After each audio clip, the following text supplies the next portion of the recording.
Hello everyone, this is Mrs. Nguyen. In this video lecture, I will be talking about your next essay, which is the persuasive essay. If you look up at the screen here, I have module 2 open, so please be aware that we have concluded our works in module 1 with the submission of the cause and effect essay. Okay, so in the course content, we want to click on module 2, and we will be working from module 2 for the next few weeks. Your module 2 includes very important assignments such as your persuasive essay, your oral presentation, your literary analysis essay, as well as your quizzes. So far, you've had one quiz, which is the plagiarism quiz. Okay, and your cause and effect essay. So far you've had opportunities to earn 15% of your final grade. The plagiarism quiz being worth 5%, and your cause and effect essay is worth 10%. All right, so as we begin talking about the persuasive essay assignment, it is very important, and I like to remind everyone again, this is an online class, okay? So it requires you to be, even if you're not comfortable working with technology, or even if you were compelled to take an online course because, let's say, there were not any face-to-face sections offered this semester that would work with your schedule, your schedule outside of school. I understand all of these reasons that may force you to take an online course, but that still does not take away the imperative that you have to learn to navigate Blackboard if you want to do well in this course. And really, there is absolutely no excuse. Okay, and by this point in the semester, I expect you all to be familiar with how the course is set up, with where content, different content for relevant assignments are located. And I've said over and over again in my course announcements, as well as in my emails to individual students in this course, you have got to consult the module calendar weekly to be aware of what we're working on. And the Blackboard monthly calendar should also give you alerts for assignment deadlines and so forth. So there's really no excuse for you to miss any deadlines. So please refrain from emailing me telling me that, oh, you didn't know. Okay, that's not an excuse, because if you didn't know, it could only mean one of two things. You haven't been logging into Blackboard as often as you should, or you've been ignoring, or you have not been doing what you should be doing, which is just working in Blackboard, taking note of the Blackboard calendar alert, as well as consulting the module calendar. Okay, so do not try to eschew any kind of self-accountability, because you are accountable for yourself. You have to be. Okay, I am to give you as much support as I can, and as many instructional materials as I can think of to create, to help you with understanding and developing your works in this course. But ultimately, it is really up to you to decide how well you want to do in this course, and how much of a use you want to use my content for your performance in this course. So it is really up to you. But all right, so that was a long preface to this video lecture, and I apologize in advance, but I just thought that I give you all certain reminders about the course and what you should be doing. All right, so I am going to scroll down. So as you can see here, you should be familiar, or you should know by now, that every module calendar has some standard items in it that show that appear at the top of your table of content for the specific module. So you have your module objectives, you have your general guidelines for course compositions, and in my course announcements, I asked you all a couple of times to please revisit this page, the general guidelines for course compositions, before you compose your essay and after you compose your cause and effect essay, to make sure that your essay follow these general guidelines, because if they don't, you can do poorly on the assignment, and you don't want that. And if you want to, again, as a reminder, if you want to kind of be aware of how I evaluate your essays, this is where you need to go to look at the different criteria that I'll be using when I evaluate your essays. Documentation of technical issues. This is very, very important. Turnitin drop boxes every now and then will give you, a technical issue when you try to submit it. So this item tells you what you should do in cases like that. Okay, so read that. All right, so moving down. Now the GPTC's Learning Resource Center guides. You click on this and it'll bring you to a resource center with, research resources and databases and websites and so forth that you can use for your 1101 research needs. Module 2 reading assignments tells you what chapters we'll be reading, my lectures and so forth. And as you can see, you have 3 quizzes. You have a total of 4 quizzes in this course. You've already taken one. The next 3 quizzes are here. The revision quiz, you click on this to read the directions for that, and this is where you submit your revision quiz. Okay, and then you have your research and writing quiz. So to do well on this quiz, you have to read chapters 24 to 25, and then your MLS style documentation quiz is right here. All right, so your persuasive essay assignment direction is here. Please try to post to the writing samples discussion.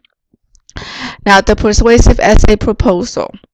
Okay, you can answer all of these questions, and you should answer all of these questions. I'll be looking for all of these, but just like with the cause and effect essay framing question, okay, the one thing that I'll be looking for specifically when I go into the persuasive essay proposal board after the deadline has passed and I look at all of your submission, one of the things that I'll be looking for is what is your issue, right?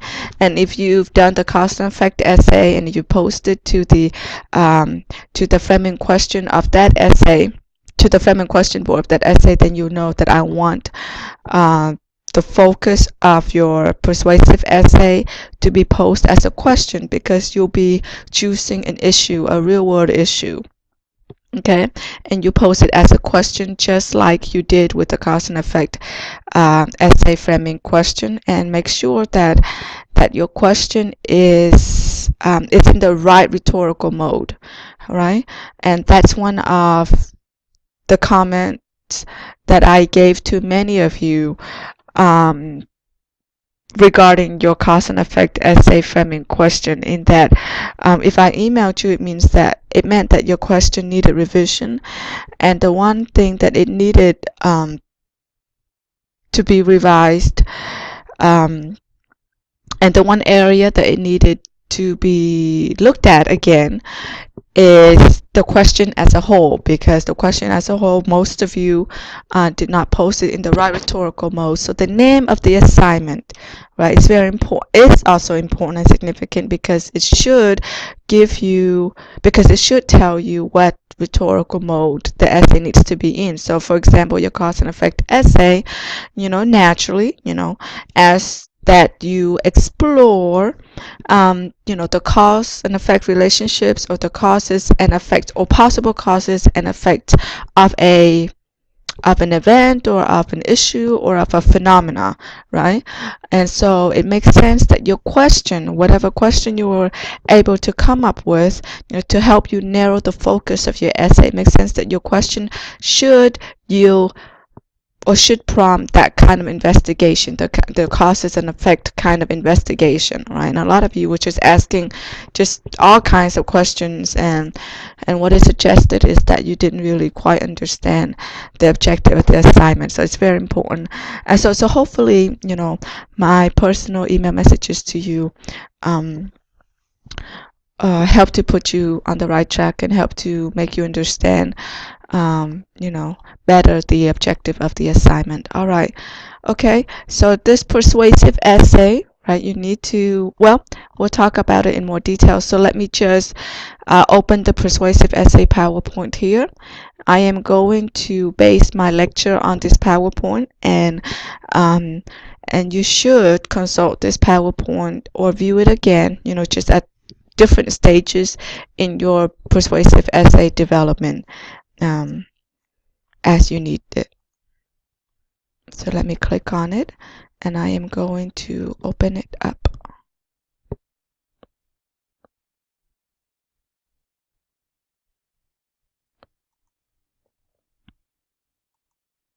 All right, here it is. Let me start the slideshow. Okay. All right, so before we begin talking about, the principles of persuasive writing, let me ask you, these are some personal questions that I would like for you to consider and just kind of read them over and answer these questions to yourself. Recall the last time that you were in an argument. What was it that you were trying to accomplish or get out of the argument? How did you work towards achieving, your aim for the argument? Was the argument resolved to your satisfaction? Why or why not? What could you have done better to facilitate the resolution of it to better serve you? How often do you tend to quote unquote argue? And what is your everyday argumentative style? How would you rate the effectiveness of your argumentative style? Okay, so think about that. What is a persuasion? All right, so the persuasive essay is I'm sorry, so this assignment is called persuasive essay assignment, right? So the keyword, I guess the essential keyword of the entire assignment is the word persuasive, and it's noun form persuasion. So let's try to tap into the meaning of this word persuasion, to help us gain more insight into the objective of this assignment. All right, so for a persuasive essay, right, naturally your purpose is to persuade. Right, so you can kind of answer that to yourself if you read chapter 1 in your textbook. Right, chapter 1 talk about the rhetorical situation of a writing assignment or of a text. And the three components of the rhetorical situation is, your audience, your purpose for writing, your audience, for whom do you write, and the context of your writing, or the context for your writing. Okay, so for this particular assignment, we can say that the purpose of this assignment is to persuade. Right, so everybody will have pretty much the same basic purpose, to persuade, but to persuade what? In order to persuade your audience towards something, right, you have to have an argument. You have to have a point of view, okay, in order to persuade your audience towards that point of view. So you can think of your point of view or your position as your argument. So argumentation, so having an argument kind of precedes the need for persuasion. First you have to have, first you have to express a belief in something, right? And then you can work to persuade that belief on a certain group of people, okay, or persuade a certain group of people to believe in your argument, okay. All right. So what follows is crucial to a successful argument. Okay, so I said that it may be helpful if we tap into the definition of the word persuasion. All right. So if you look up the word persuasion in any dictionary, right, you'll get two definitions, two overarching definitions, and I think these two definitions illustrate pretty much what it is that we're doing here. So the first definition, of persuasion is the act of convincing or inducing someone toward an action or belief. Right? That's your purpose right there. Right? You are trying to convince. The overall purpose of this essay is you're trying to convince your audience to believe in something or to do something that you believe should be done. The second definition of persuasion is a strong conviction or belief. All right, so remember what I said just a minute ago, that in order for you to persuade, to convince, you must have a conviction, right? So persuasion means both things. It means your conviction in something. It also means the act of you trying to convince somebody to either believe in, accept, or adopt your conviction. All right. So these two definitions taken together, these two definitions of persuasion taken together, precisely illustrate, what it is that you're doing in this essay. You're presenting a persuasion, right, or a conviction on an issue, your position on an issue, and then you're persuading your audience to, you know, to believe in your conviction. All right, that your conviction, that your persuasion is the best there is. All right, so you do have, two objectives here for this assignment. Your first objective is to present a persuasion, which is a conviction, belief, and argument on an issue. And then you're going to present a persuasion, the act of convincing your audience of your persuasion, your conviction. All right, I hope everyone is still with me.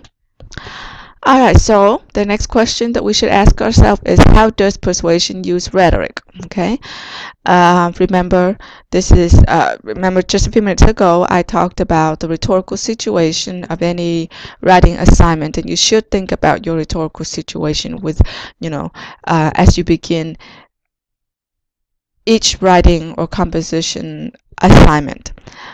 Okay, so let's back up a little bit. I hope you've read chapter 1 to kind of understand, just to have a basic understanding of rhetoric. But if you haven't, it's not too late before you read chapter 17, which is the first chapter that talks about persuasive writing. It may be useful for you to just kind of, review chapter 1. But rhetoric is the act of persuasion, ironically, or appropriately. Okay, rhetoric is everything that you do in a specific context, be it your written work or your written text. It is everything that you do in writing. Okay, all of the writerly decisions that you make, such as, your language, the tone that you're trying to convey, your beliefs, the selections of details that you put forth in your essay, all of that, right, all of that is supposed to come together to have a certain effect on your reader.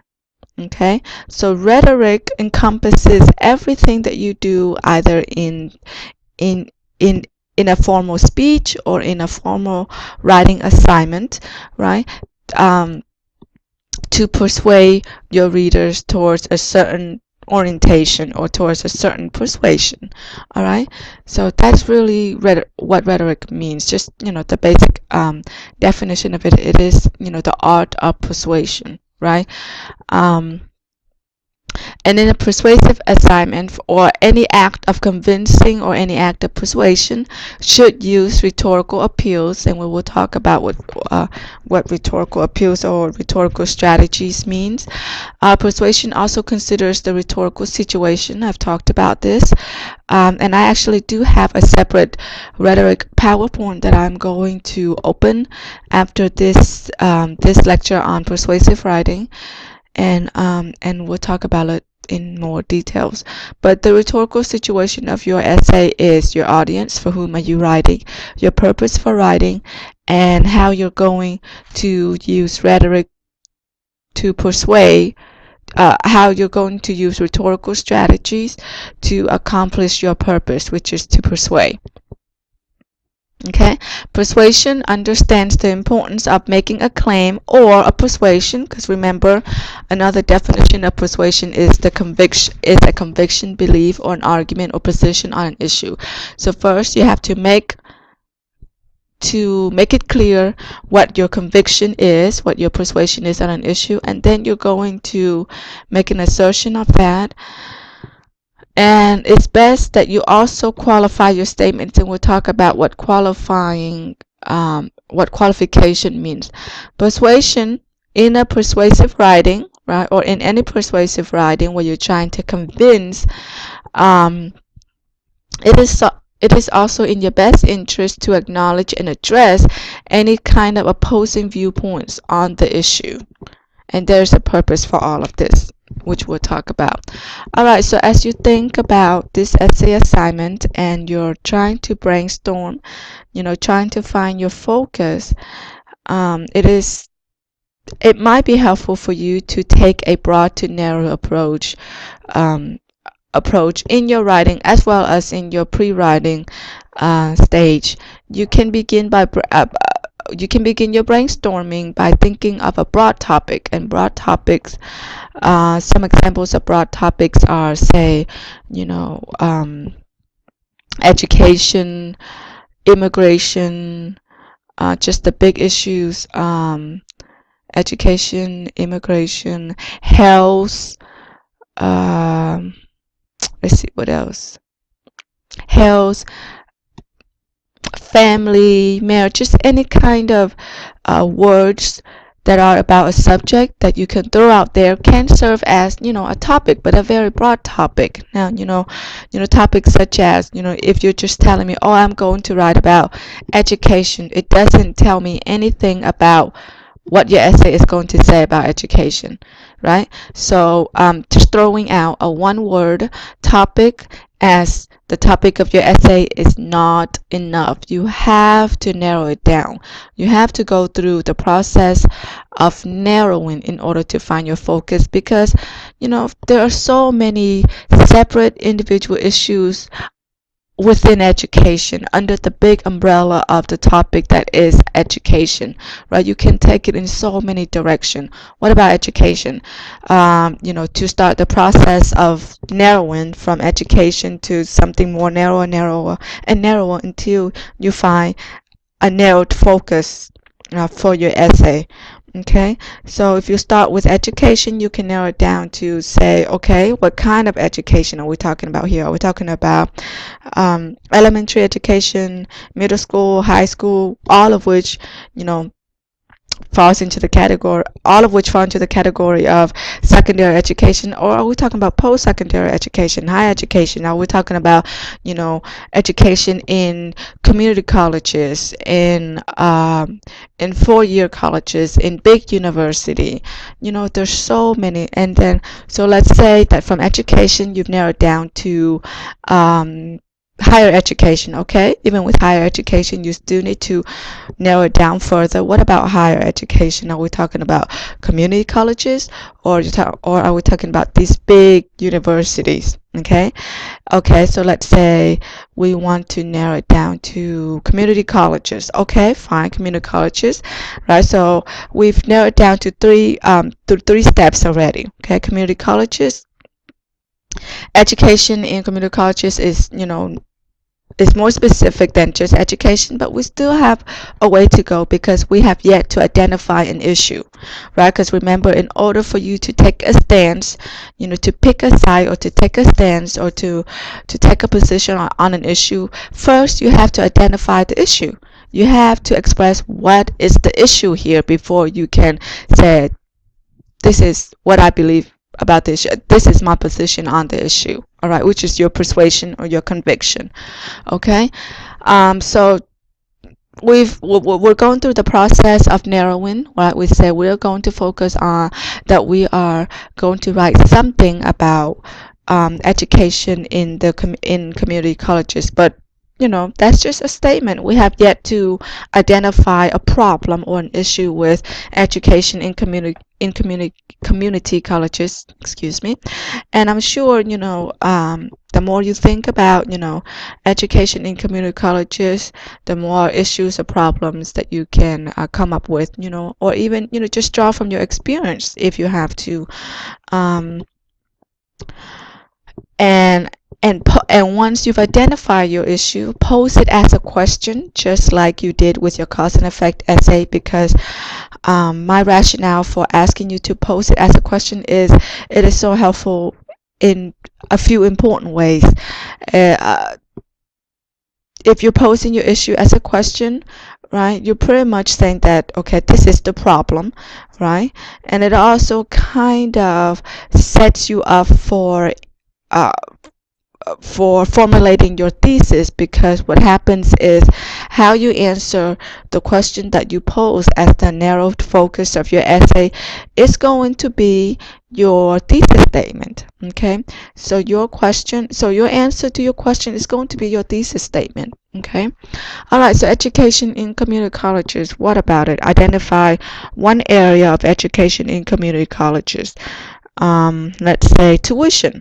Okay, all right. So what about tuition for education in community colleges, right? So take it further and further and further until you can narrow it down to a specific problem, okay?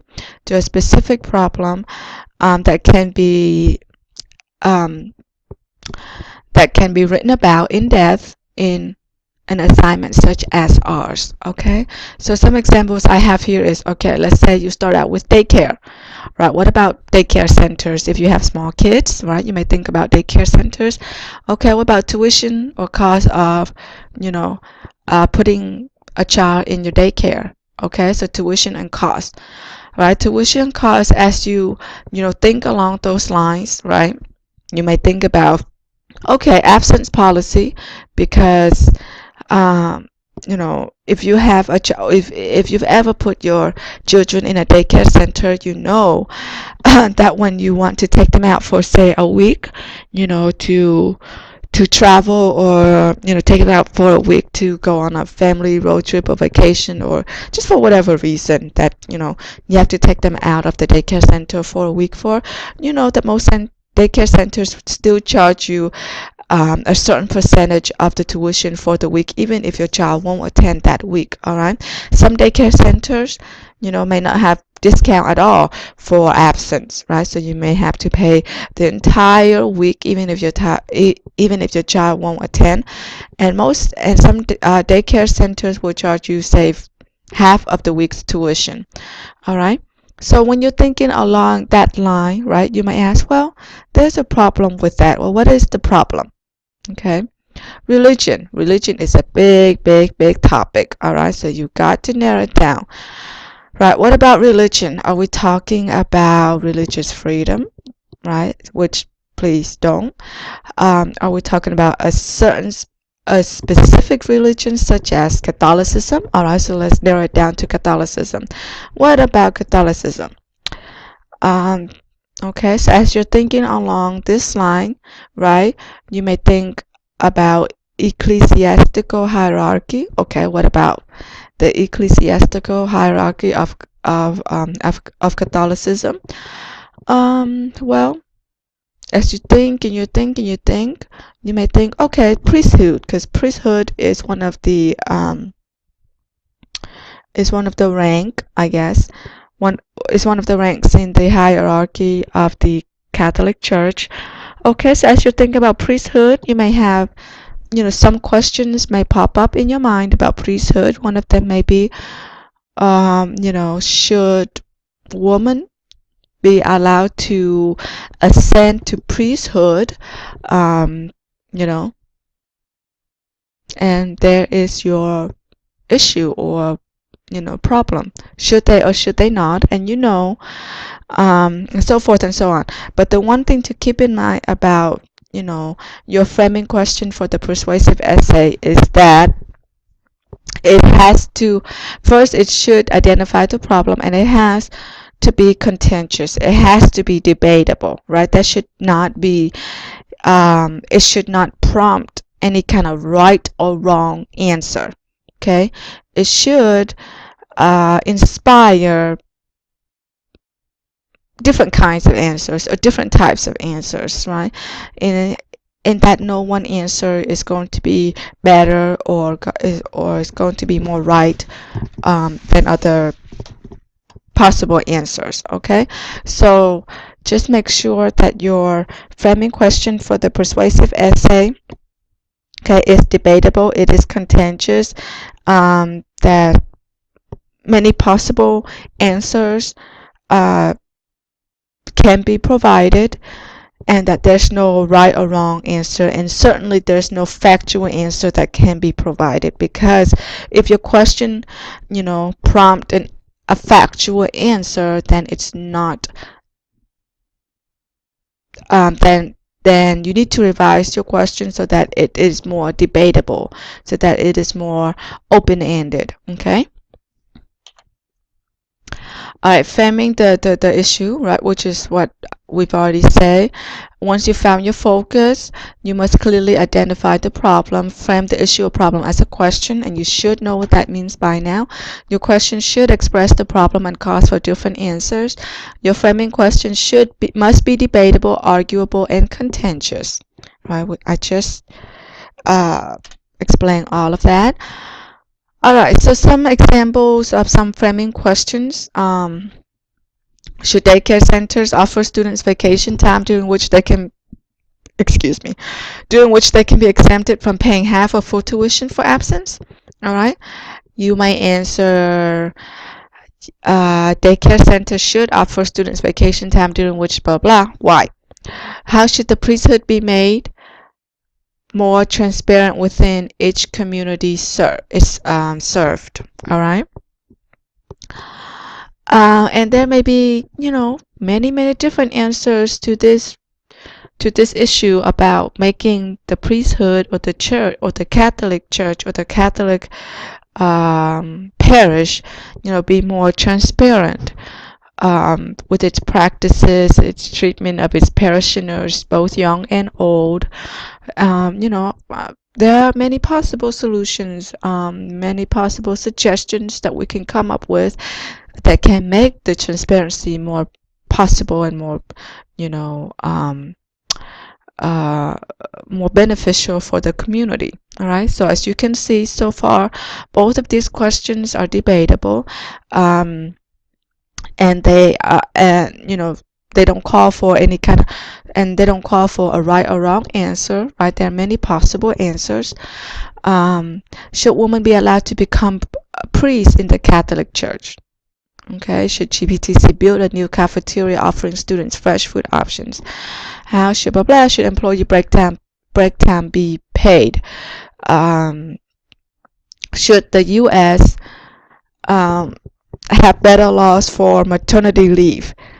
So forth and so on. Okay, again, you know that your question is appropriate for this assignment. Again, just let me reiterate this. You know that your question is appropriate for the assignment if it is debatable. It doesn't call for a right or wrong answer, or that there's no wrong or right answer, right? And there are many possible answers.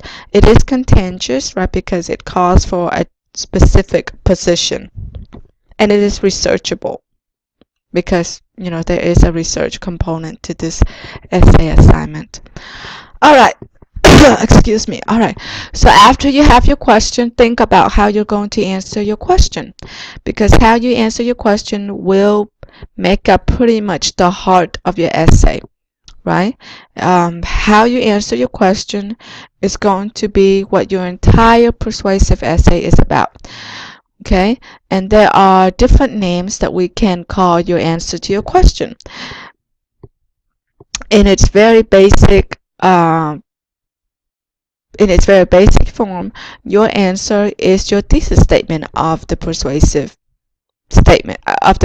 essay, right? And at this point, you should know what thesis statement is. I expect that at this point you viewed my instructional materials in Module 1 concerning the essay structure, right, and the writing process. There is an essay structure PowerPoint, and there's also a video lecture on essay structure, and you were supposed to view all of that. And if you have, then you should know what thesis statement is in terms of the academic essay. All right, so your thesis statement is pretty much that one sentence at the end of the introduction that summarizes what your entire essay is about. So it's a very, very important statement to have at the end of the introduction, because it tells your reader what this entire essay is about, and it expresses the focus of your essay. Okay, and it sets parameters for your essay as well. So it does, many important things in this one sentence. It does all of these rhetorical things. Okay. Your response expresses your persuasion. Your response means, your answer to the question.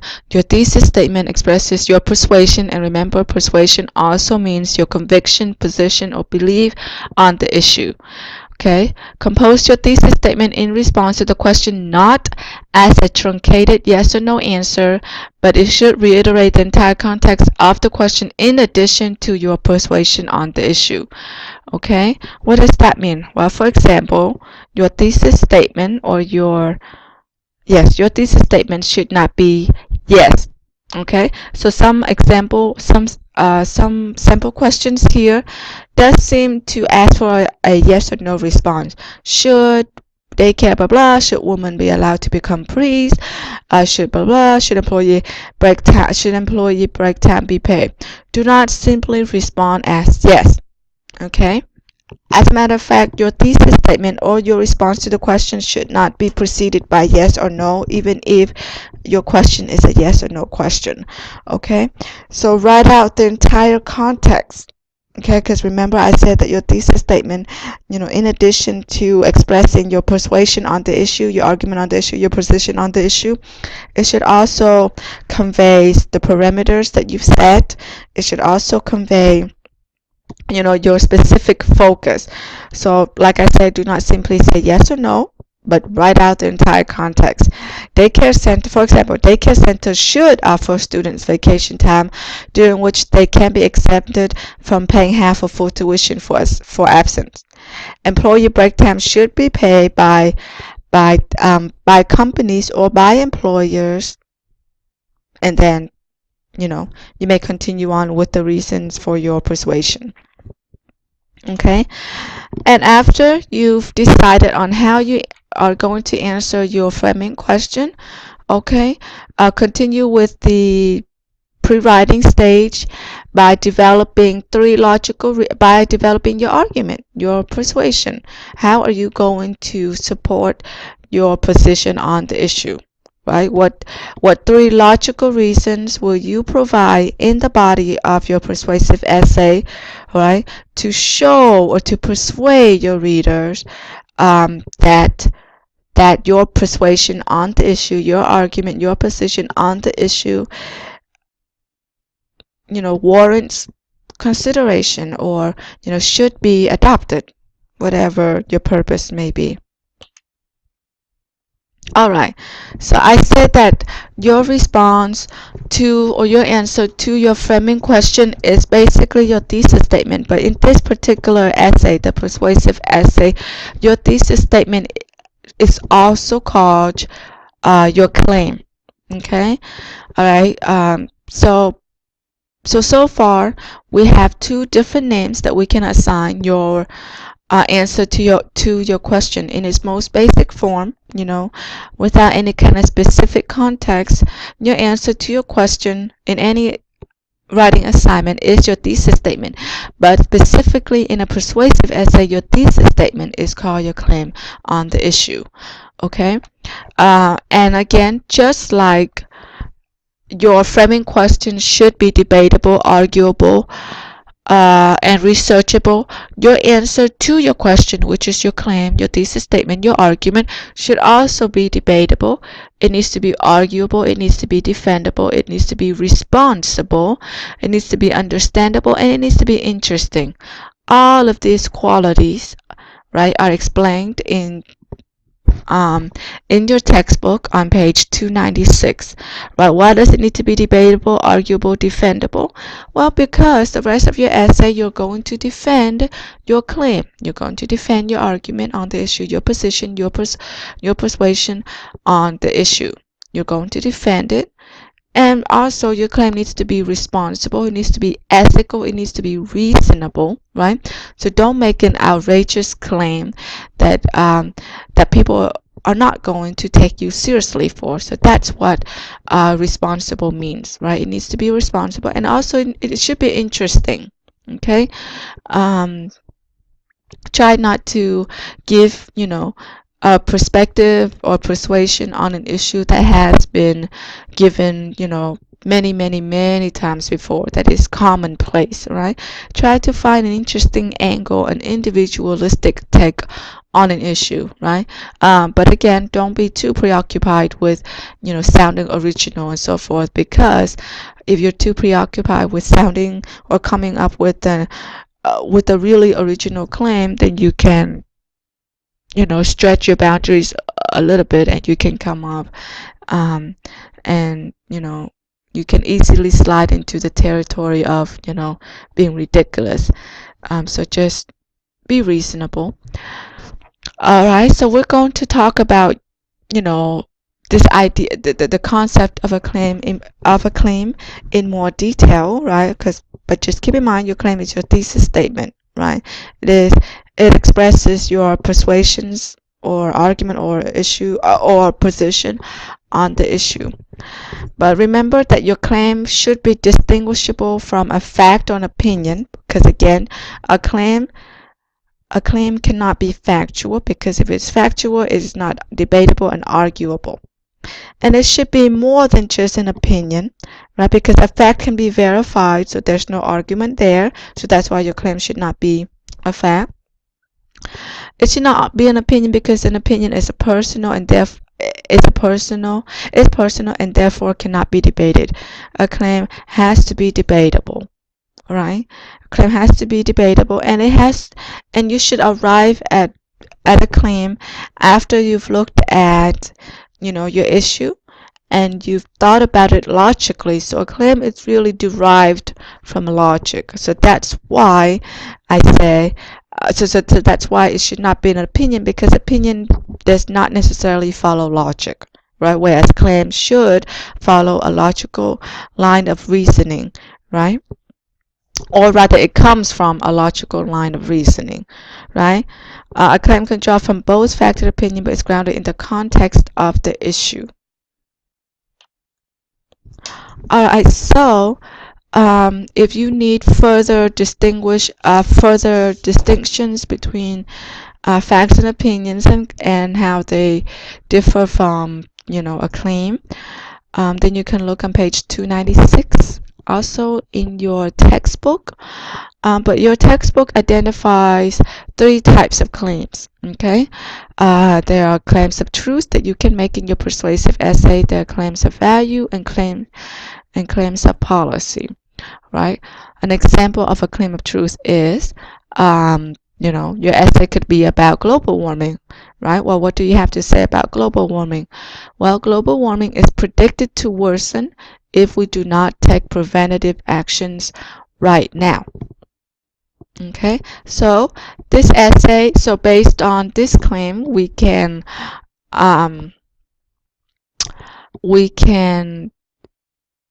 make some important assumptions. right? One assumption is that this persuasive essay is about, if you were to write a persuasive essay revolving around this claim, then the purpose of this essay is, to persuade the reader to do things that will help offset or curtail global warming, right? Because it states, how is this a claim of truth? A claim of truth because it states global warming is predicted to worsen, right? This can be proven to be, not proven, but this can be shown to have, to be valid, right? Global warming, is believed to be real, and we are told that it gets worse and worse every year, or it's getting progressively worse and not every year. All right. So the statement, the claim that global warming is predicted to worsen, is true and it's logical based on evidence that we have of global warming, okay, based on data that we have of global warming. So that's how this is an example of a claim of truth. Okay. Another type of claim is claims of value. GMOs have the capacity to save the world from hunger if scientists were allowed to do their job. Alright, so this claim expresses the writer's conviction that GMOs have the capacity to save the world if only scientists were not hindered by policymakers and so forth. Okay, so this is a claim of value because it asserts a specific or a certain value on GMOs, genetically modified organisms. It's saying that GMOs is valuable or it has value. What is its value? Its value is that it can save the world from hunger, or it can help people who are living with hunger in other parts of the world. Okay, all right, and it also presents a persuasion or a conviction about GMOs. So far these two claims are absolutely arguable, debatable, and defendable, but they are also responsible because they do stay within logic. And a third type of claim is claim of policy, right? So your essay can be about minimum wage. What about minimum wage?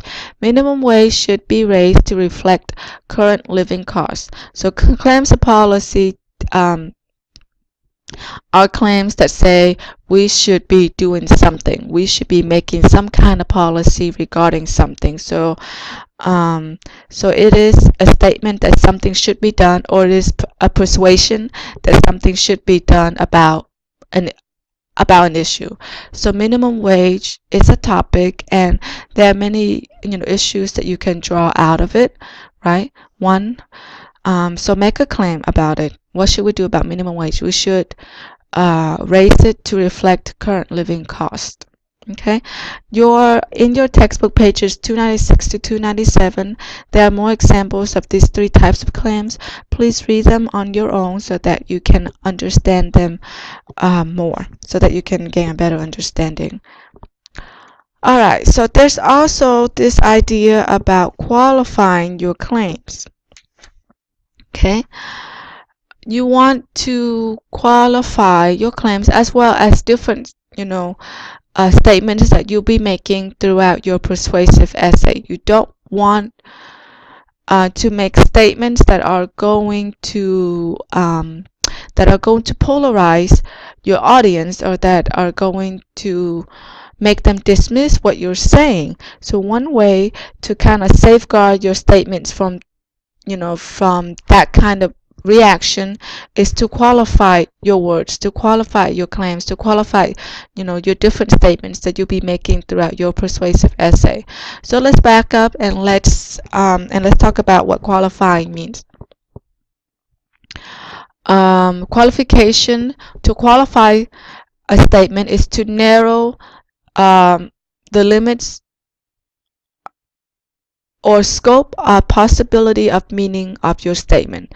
right? Think of how you have heard the word qualify or qualification used in other contexts, right? I know that one ubiquitous context in which qualification is often used, right, is the context of employment or of job application, employment application, right? In any kind of job descriptions, you'll see one area that says you see one area that lists the qualifications that a candidate must have or that an applicant must have in order to be considered. Right, so what does that mean? That area in a job description that lists the qualifications? Well, basically what it does is it limits, right? It limits the scope of the skills that you need to have for that job, right? You need to have these specific skills and these specific skills only. All other skills that do not fall within the scope or within the list right here does not, well, will not be considered, right? So that's what qualifying does. Qualify lists specifically, oh, qualification targets only specific things, right? And in doing so, it limits, what you can look at, or it limits what you mean with your words, right? So in argumentation, uh, or in persuasion, qualifiers are words or phrases, or in writing, I'm sorry, qualifiers are words or phrases that limit the scope of your claim's meaning, and it allows room for doubt and exception. Just like a job's qualifications limit the number of people who can apply and perform the job.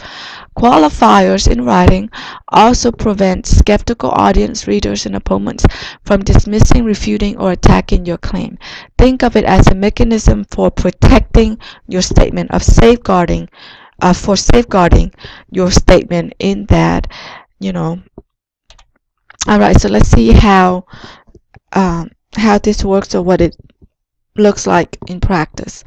Alright, so some examples of qualifying words or phrases are almost, frequently, likely, tend to, probably, usually, perhaps, maybe, possibly, might, can, more likely than not, if done correctly, so forth and so on. And there are so many more other qualifiers that you can use or come up with.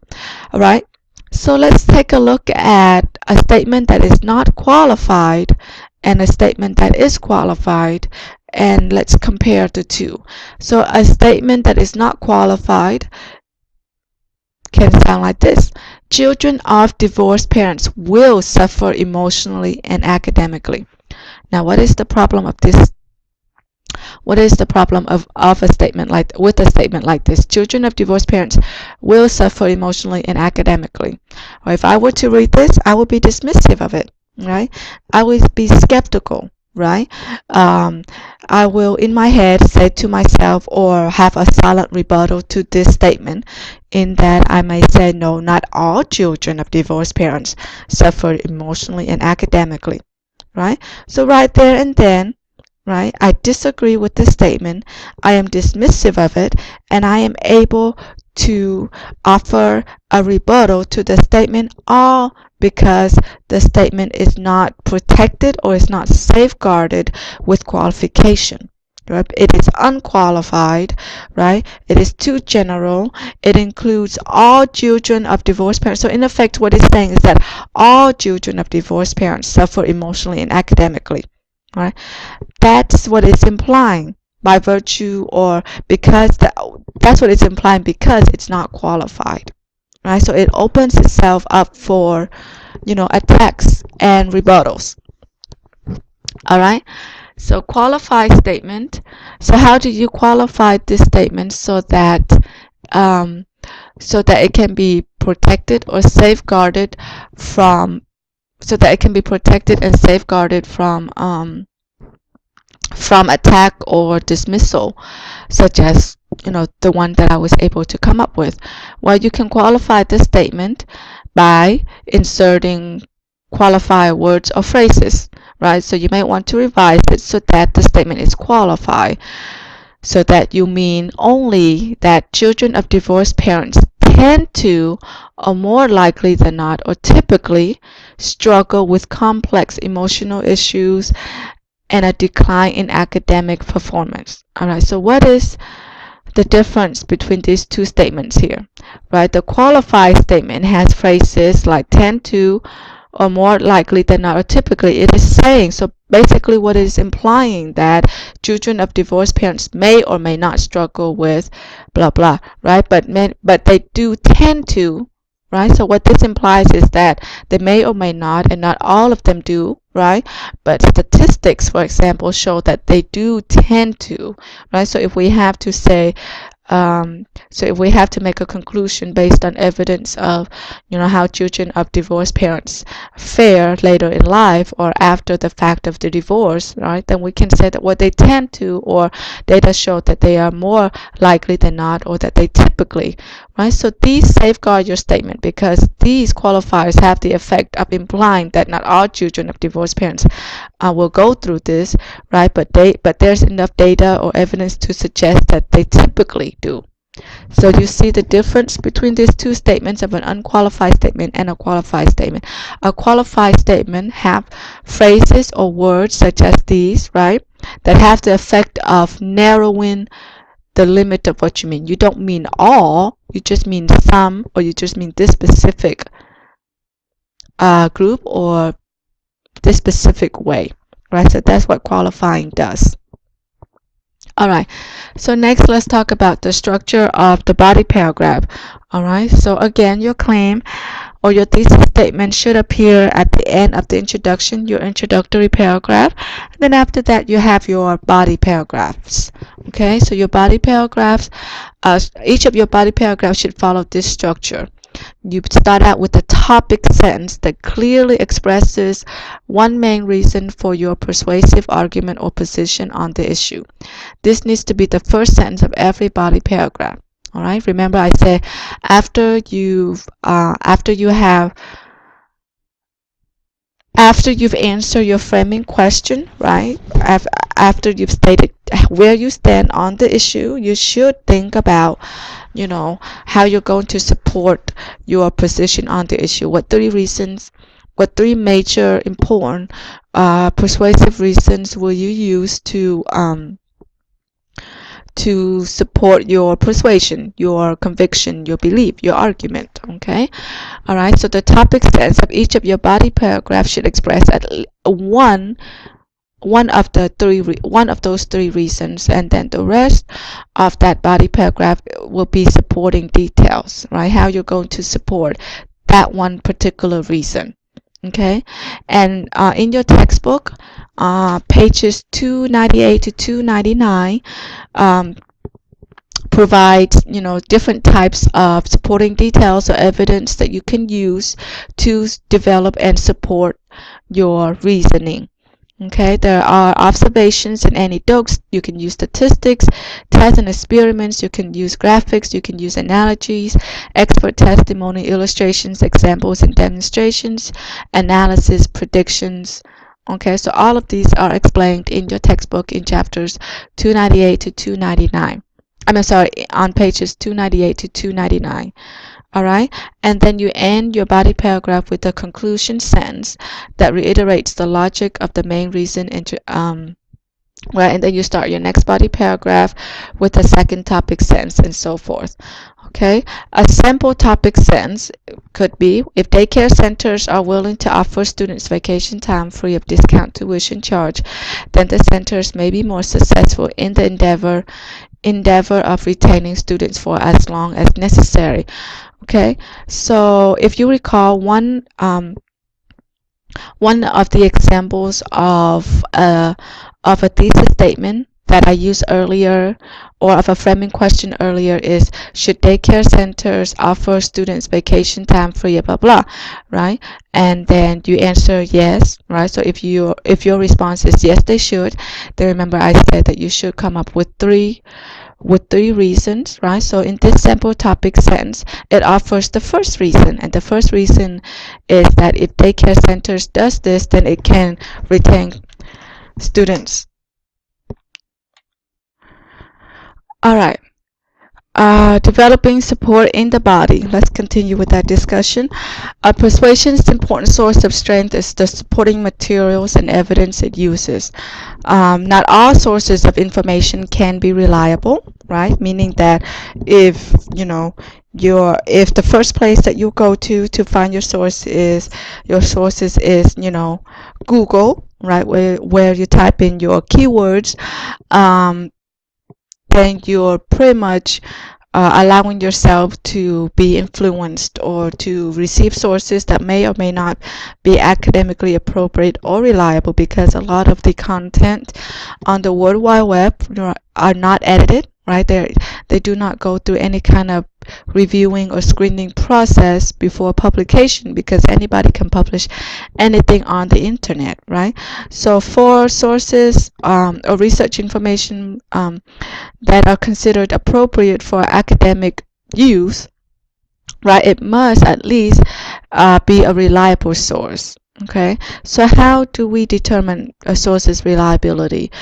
One of the things that you can do to determine if a source is reliable is to look at who publishes, who wrote it, where it's published, and how it's published, and if it's undergone through any kind of reviewing or screening process before it is published. So a lot of time, you can also determine a source's reliability by by um, by its authors, or by the author's reputation.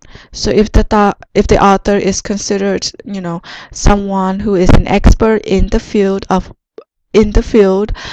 then more likely than not, uh, uh, the the text written by the author can be assumed reliable.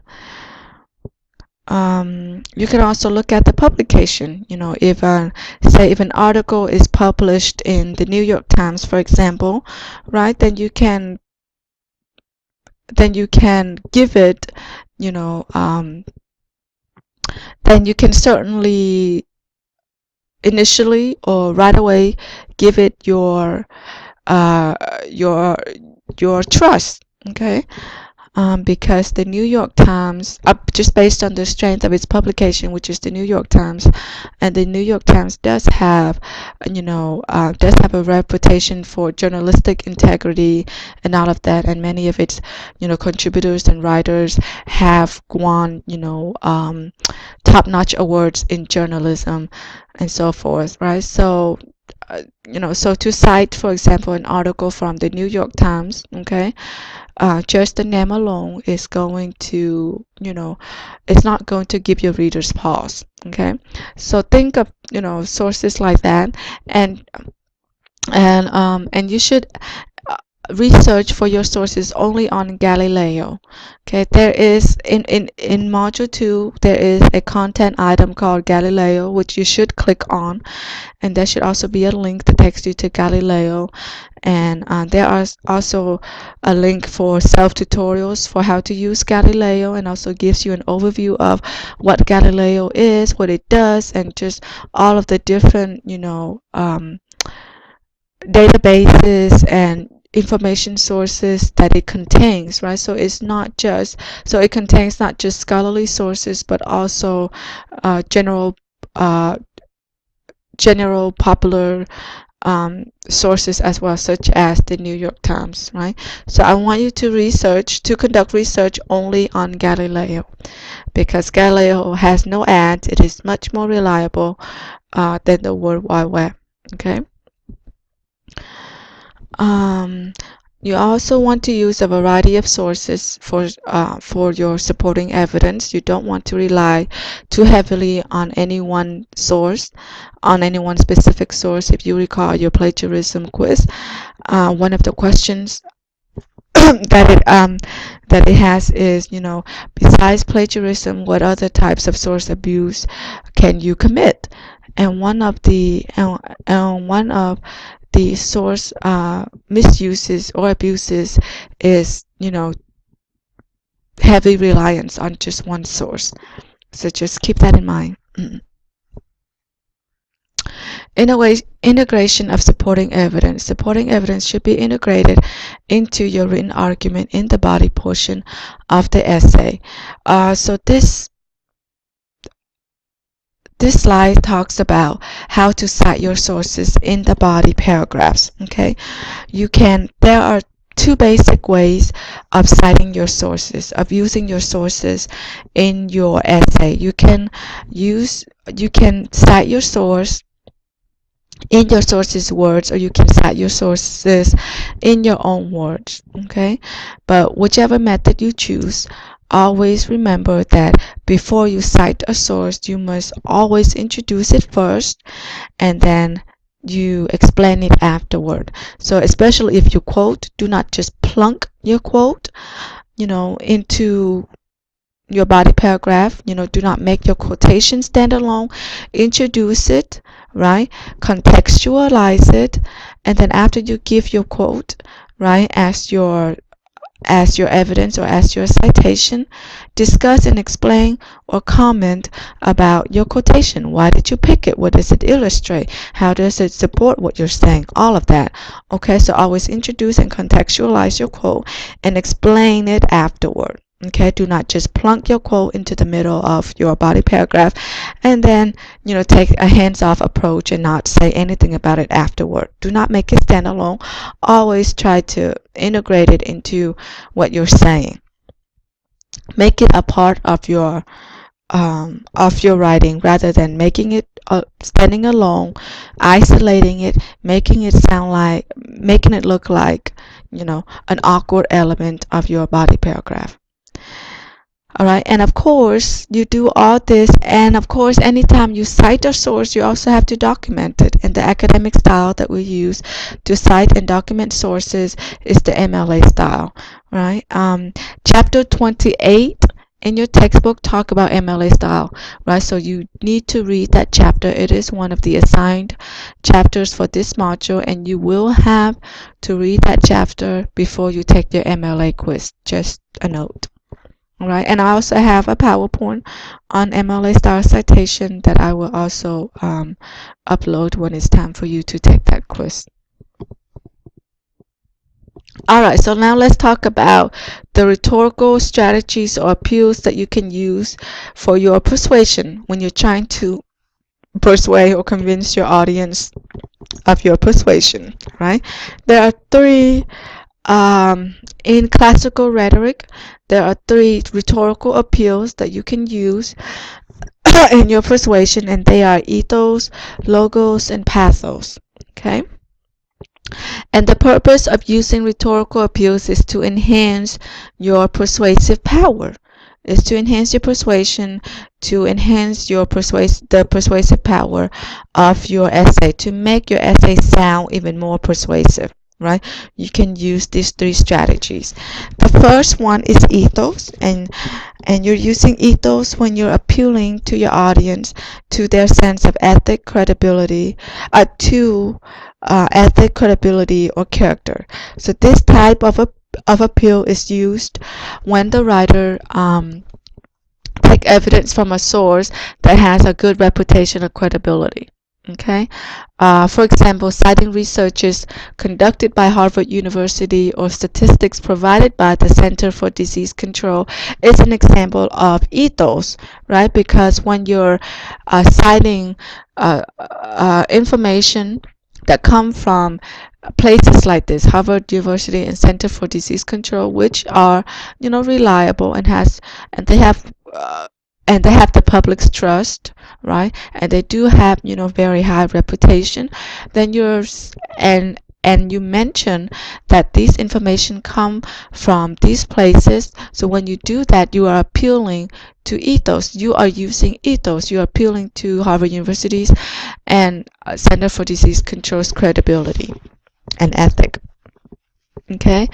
Uh, you're also using ethos when you are invoking the ideas or the points of view of someone who has an upstanding character for supporting purpose, who has an upstanding character, or if you're invoking the ideas or theories or points of view of someone who is considered an expert or an influential person in their field, then you are appealing to that person's credibility and character and ethic, but more importantly credibility. Okay, because they are an expert and they are influential, which means that they are that they contribute significantly to a specific field of knowledge, right? So they are um, so they are reliable and they are credible. So that is an example of ethos.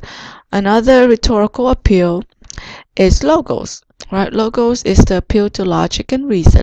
When a writer uses this rhetorical strategy, he or she presents facts or reasoning that can be shown as consistent, sound, and logical. The pull of logic is that it is undeniable, irrespective of belief. It relies on facts and statistics to make reasonable assertions. Okay? So you are appealing to your reader's sense of logic and reasoning, or logical reasoning, or logic and reason when you make assertions, or when you make assumptions or draw conclusions from facts or statistics that are logical, right? That nobody can deny that, oh yes, it is logical to make this argument or to make this conclusion based on the facts or the statistics that we have at hand. Okay, so for example, an example of an appeal to logos is this, right? Somewhere in a body paragraph, you may have, you know, um, you may have statements like this. According to the DMV, the percentage of accidents caused by reckless driving by teenagers has increased from 20% in 2010 to 35% in 2016. And you can, this sentence is punctuated with the parenthetical citation Jones 96. This is an example of in-text citation, in-text documentation, right? And you need to have this and MLA style says that you need to have a parenthetical documentation at the end of each in-text citation, right? So this sentence, the information, the statistics, right here is taken from this source. So you have to give the source credit at the end of that sentence, right? And this is how you do it according to MLA style. Anyway, this period from 2010 to 2016, this period also saw a decrease in the number of teenagers taking driver's education prior to obtaining their driver's license. Okay, again, it's taken from this source on page 96, from page 90, because this is not general knowledge, right? This is specific research knowledge, right? The average person does not know that from 2010 to 2016, fewer teenagers, the number of teenagers taking driver's ed were, kept falling, right? We don't know this. This is specific knowledge that can only be obtained through intended research. All right. So general knowledge. So anytime so as I read through your essay and I come to, specific passages or sentences where you express,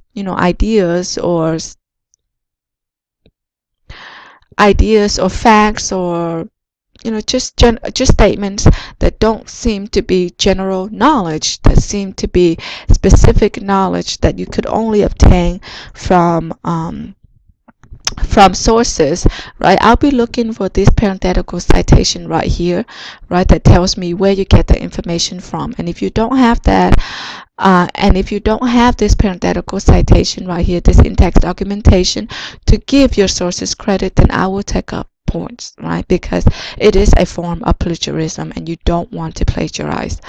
So the correlation between these two facts cannot be ignored and points to one possible solution.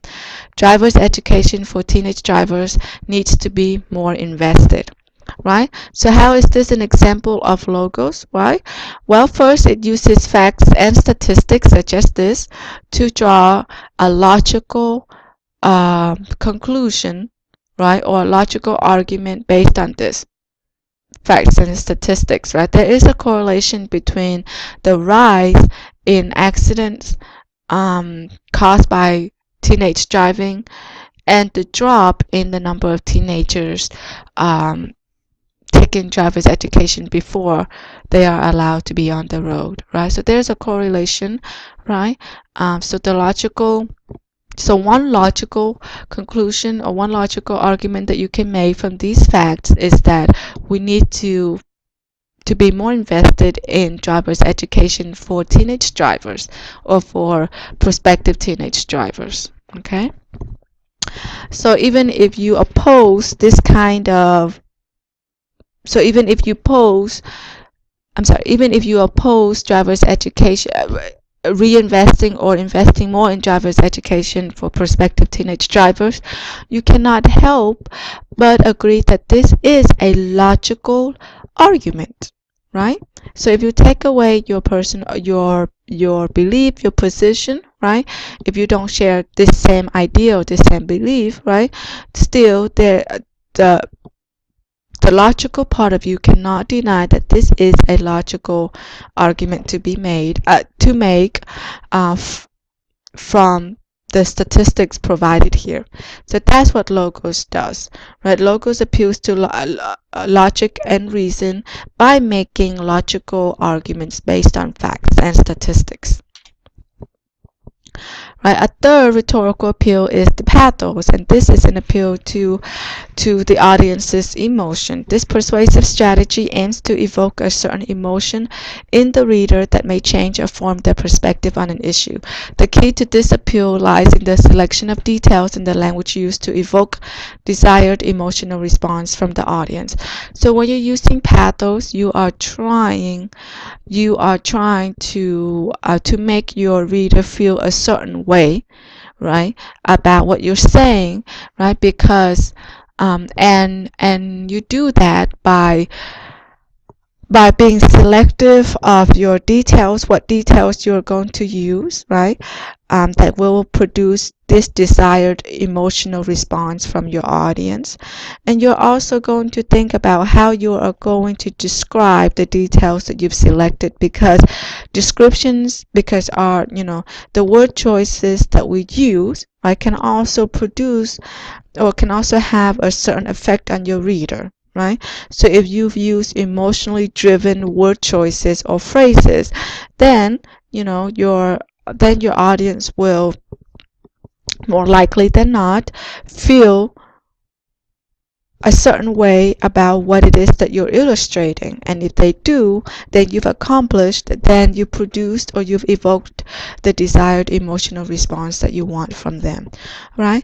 So to do this effectively, you have to think about what details am I going to use that are going to help me produce this kind of emotion from them, and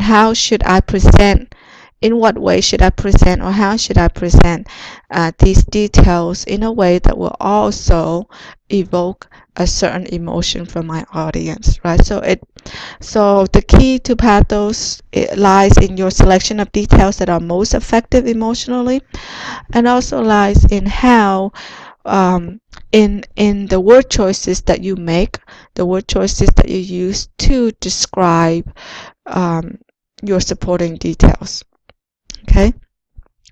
So an example of the effective use of this persuasive tool is advertisements seeking donations for impoverished, starving children in underdeveloped countries, right? So I'm sure you've seen these ads before on TV if you watch TV, right? They often feature children as looking dirty and sad and hungry, and they're surrounded by pathetic conditions. And notice, right, the word pathetic share a common origin with pathos, right? So, and these are small children, right? And we don't want, and if you have any sense of decency or humanity in you, then you should feel a certain way, right?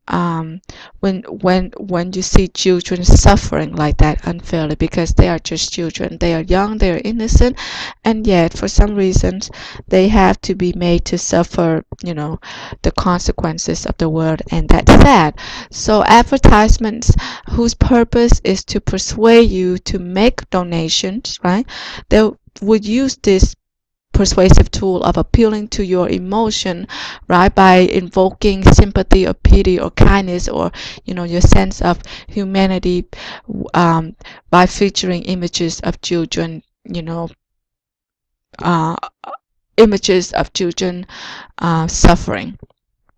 Okay, so it is an appeal to your emotion, because you should feel, by looking at this, right, the idea is that you should feel, a number of things: sympathy, kindness, outrage. Why should you feel outraged? Why? Because again, they are children and they shouldn't have to suffer. Okay, so the aim of these acts is to evoke all of those things in you, but ultimately what these emotions should compel you to do is to help out the children by picking up the phone, calling the number, and making whatever donation you feel comfortable making, right? So the same idea, right, should be applied to your writing when you're using when you're using these rhetorical appeals. Now, of course, illustrating something in a visual image as opposed to in a written text in writing require different. I mean, they are different mediums, so they may require different methodology, different principles. Not different principles, but different methods, right? With writing, you can still, illustrate all of these, right? But instead of images, and you are also providing images, but you are providing images through words, through the words that you use, through the illustrations that you use in your writing, to to um, to evoke these kind of mental images in your reader's mind. All right. So your most significant tool as a reader, as a writer, is your language. Right, how you construct your language, how you construct your descriptions, right? The word choices that you make, all of these writerly decisions, right, should converge to bring about, you know, a certain emotional response from your audience. All right. So far we've talked about your intro and your 3 body paragraphs with the topic sentence, the supporting details, right? And all of that, right? So you should have three body paragraphs that supports your thesis. So each body paragraph will focus on developing and supporting one reason for your thesis, right? One reason for why you have this conviction about your issue, okay? Or why you have this argument on your issue. Now, after your 3 thesis supporting paragraphs, you have another paragraph before your conclusion. You have another paragraph that we will call your opposition paragraph. And in this paragraph, you will acknowledge one or some opposing viewpoints. Now, why do I have to do this? You may ask. Well, you do this, right, all in the service of enhancing your persuasive power. That's all it is. All right. So how does addressing or acknowledging opposing viewpoints help your persuasion, help your persuasive power? Well, when you acknowledge and address some opposing viewpoints, what you are doing is you are saying to your reader that, hey, even though I strongly believe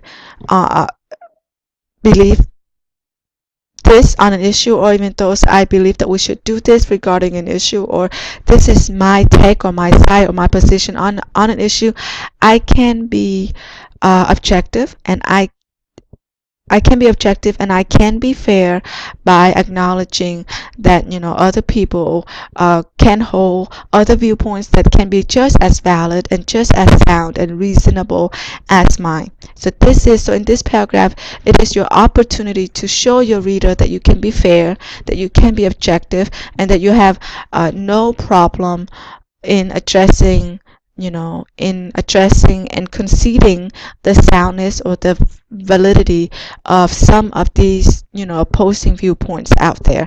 And you're also in a way, you're also implicitly telling your reader that you are aware of the different positions that people can have out there, not just your own. So you're not, provincial or narrow-minded in your perspective of the issue, that you are aware of the larger conversations that are happening out there. Okay, so this paragraph shows all of that, right? And so when you do that, um, you can garner respect from your audience, right? Even if they may not necessarily agree with you, right? But they can respect you.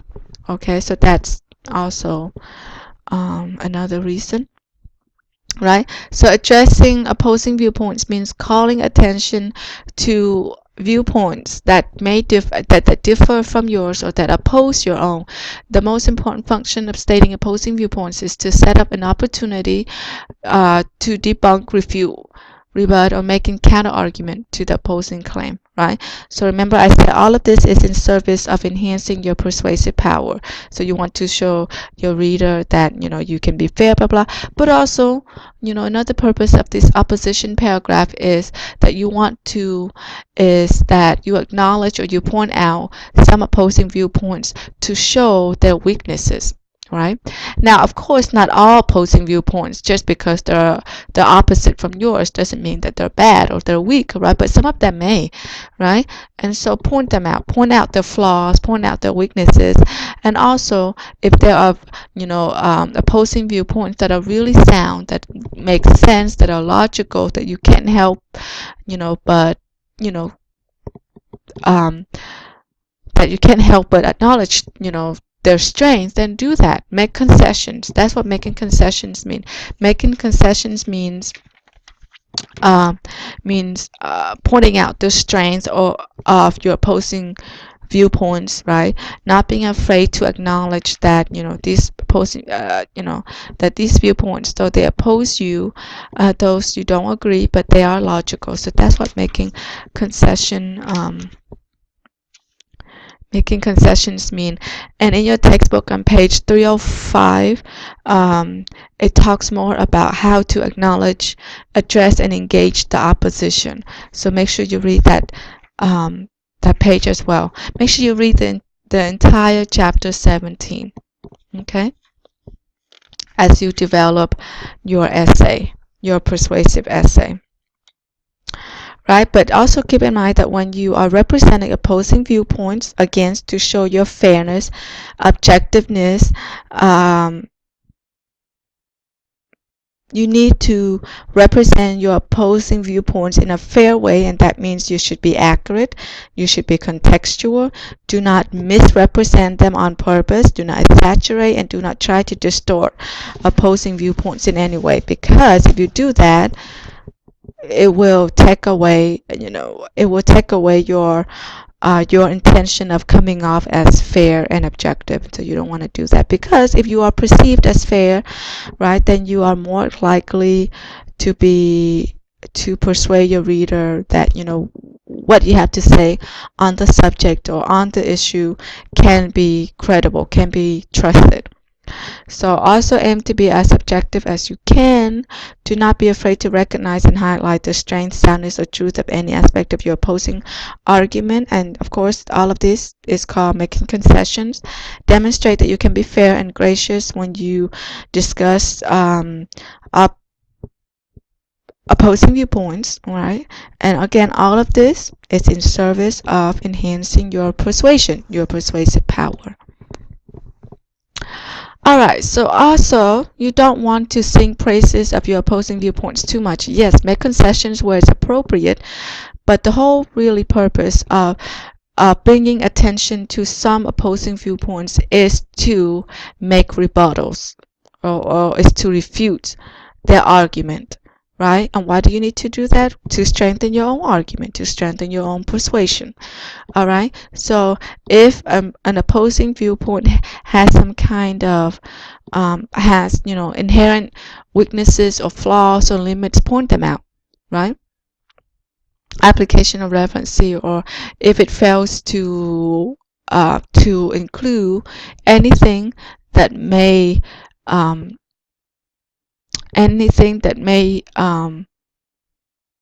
affect understanding of an issue or perception of the issue, then point them out as well. All right. So, and also, you also want to evaluate your opposing the opposing argument for any kind of against weaknesses or flaws.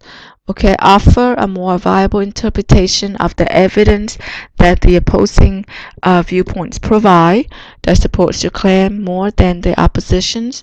And you also want to identify any kind of logical fallacies made by opposing viewpoints.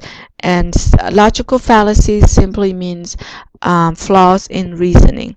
All right, it means arguments that are not logical, or arguments that are fallacious, that are misleading, and so forth. And your textbook, chapter 17, does list some of these more common logical fallacies from pages 300 to 304. So take a look at those, and as much as you can, try to learn to identify them, or at least understand them well enough so that you won't make any logical fallacies in your own writing. Alright, so let's talk about the persuasive essay in more specific details. Research is required for this essay. Again, before you start to write before you start to write your essay, and before you submit your essay to the Dropbox, make sure that you consult the general guidelines for course compositions, and make sure that your essay follows all of the guidelines listed there. Your essay must cite 2 to 4 sources. Minimum is 2 and maximum is 4. Each of your body paragraphs should have at least one in-text citation of a source, meaning that in the body, right, each of your body paragraphs should cite at least one source, right, should have at least one research information. Your sources should be academically appropriate and reliable. I've talked about that. Research only on Galileo. Also, take advantage of the library link, GPTC, I think it's called GPTC's Learning Resource Center Guides or something like that in Module 2. Cite and document your sources according to MLA style. For this read chapter, it says here 18, but that's a typo. MLA style is discussed in chapter 28, not 18. So I apologize for that mistake. And also, I will be uploading my own MLA PowerPoint. So, make sure that you view all of the instructional materials that are made available to you before you perform an assignment. All right, so let's recap the structure for your persuasive essay. There should be, first, you're going to have an introductory paragraph. Your introductory paragraph should start out with an interesting opener. It should provide all of the background information and context that are needed for understanding of your issue, because you cannot assume that your reader is familiar with all the particular details of your issue. So make sure that you provide enough background information so that even if I'm not familiar with your issue, right, I have an understanding of its urgency and of the need to address it. All right, and then you want to gradually narrow your introductory paragraph to a specific focus, and this narrow focus is usually a statement of your specific issue. And then you end your introductory paragraph with your thesis statement, which is a claim on your issue, right, which is your persuasion. And then the body of your paragraph will be composed of three body paragraphs that support your thesis. And I've talked about how each of the 3 body paragraphs should be about one of the reasons that you will be providing for your position on the issue. And each of your 3 body paragraphs, again, just to recap, should start out with a topic sentence that tell me what reason this body paragraph is going to be about, and then the bulk of the body paragraph would be, supporting details. Okay, now the fourth body paragraph, or after you've developed and support your thesis, you will have a separate paragraph in which, and this paragraph is called the opposition paragraph. And in this paragraph, you will address, acknowledge, concede, rebut some opposing viewpoints. And then you will have a conclusion paragraph in which you reiterate the main points of the essay, you recall big important evidence, you offer final insight into the issue or prediction, you convey a sense of urgency of the issue and that we need to address it. This is a serious issue, well, we should take it seriously and all of that, final persuasive urgency stuff. And then you want to, have a final push for your persuasion, right? Right, and these are just some effective persuasion advice for writing an effective persuasive essay. All right, and that concludes this video lecture. If you have any questions from this lecture or the assignment, please feel free to contact me. And the best way to contact me is to email me via Blackboard or your GPTC student email account.